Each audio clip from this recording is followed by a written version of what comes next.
হ্যাঁ নেন স্যার পানি। কিরে রাজু, তোরা পানি আনার কথা কেটা বলছে? স্যার আপনি হিসুন গাইছেন তার জন্য রাজু পানি নিয়ে আইছে। স্যার আপনি হিসুন গাইছেন তার জন্য আমি পানিটা নিয়ে আইছি। চুপ কর, পানি নিয়ে এসেছ কেন? ভাগ এখান থেকে যা। চলো বাচ্চারা হোমওয়ার্ক নিয়ে আসো। আচ্ছা ঠিক আছে স্যার। কিরে রাজু, তুই লুইট আইতেছস কেন? দূরে থেকে খাতা দেখাইতে পারস না? আজকে থেকে তুই দূরে থেকে খাতা দেখাইবি, ঠিক আছে? গরিবের বাচ্চা, হ্যাঁ। বাচ্চারা কালকে পরীক্ষার ফিস নিয়ে আসবে মনে করে। আচ্ছা ঠিক আছে স্যার। বাচ্চারা তোমরা কি পরীক্ষার ফিস নিয়ে আইছো? হ্যাঁ স্যার আমরা নিয়ে আইছি সবাই। আচ্ছা ঠিক আছে নিয়ে আসো। আচ্ছা ঠিক আছে। কিরে এই জায়গায় কিন্তু বসে আসছিস কেন? পরীক্ষার ফিস দিবি না?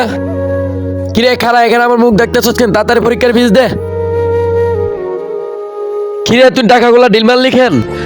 তারপর কি ছিল সেটা যদি দেখতে চাও বন্ধুরা, তাহলে চ্যানেলটা সাবস্ক্রাইব করে লাইক দিয়ে কমেন্টে পার্ট 2 লেগে যাও।